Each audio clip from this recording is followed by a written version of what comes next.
Well, I mean, just imagine if this fit me. I mean, this would be done like this, and I whip it out and I kill the guy. You know? I mean, who's gonna suspect that a kid's gonna? I mean, this is probably like half my size back then. This may look like a regular CD, but it's completely made out of C4.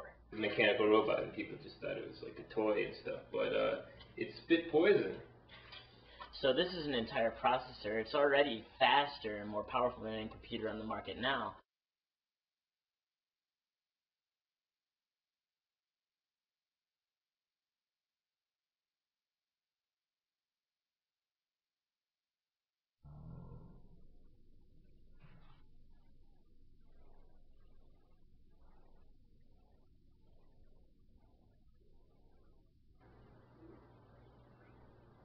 Well, as a kid, I was trained by the government. I and a few other kids were trained by the government as a crack squad of child assassins. The Youth Assassin Corp, YAC as we call it, has a long and noble history that goes all the way back to medieval times. This is a uniform I wore as a child assassin, as a kangaroo. Well, this is standard issue uniform for the Youth Assassin Corps. It's a what I'm wearing is the partial kangaroo. Sometimes they're full kangaroos, and if you are high enough ranked, you'll get a Joey. Yeah, it's got this Joey. I haven't worn this in years, but I kept it around because, you know, for sentimental reasons. Up until the discovery of Australia, they were normally dressed like sheep.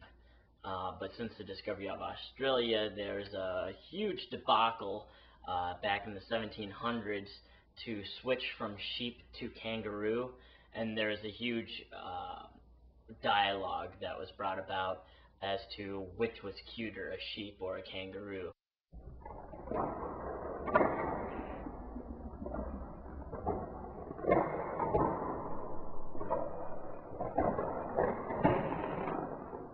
It's pretty much my training was, you know, getting into fights in the playground and, you know, spinning the merry-go-round. I wasn't with the regular kids who went through like intensive playground training. Merry-go-rounds, some seesaws, jungle gym, and swings. I was mostly a tech guy, so instead of doing mostly assassinations, it was far more espionage.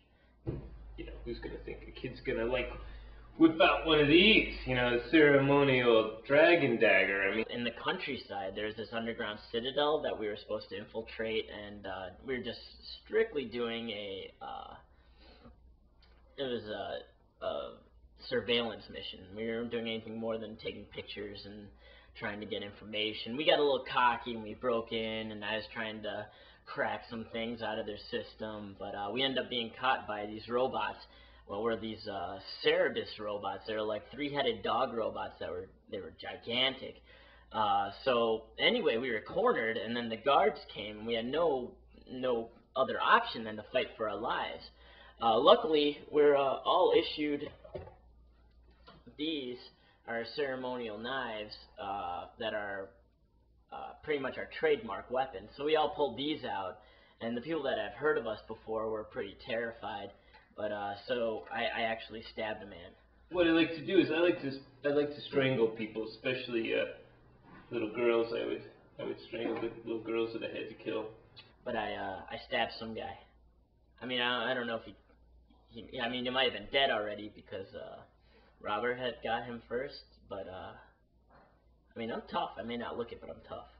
Oh, I have a mace. Mace I reserved for mothers. Whenever I had to kill a mother, you know, usually, you know, I would just, I don't know.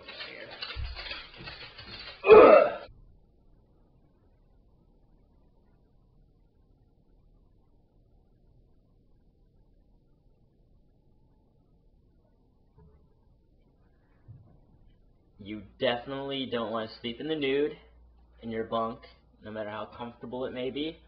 And if you are, you do not. If you have a bad dream, you do not curl up in the same bed as anyone else, or you will be called names. after I left the group, I mean, I had to learn how to not hurt people.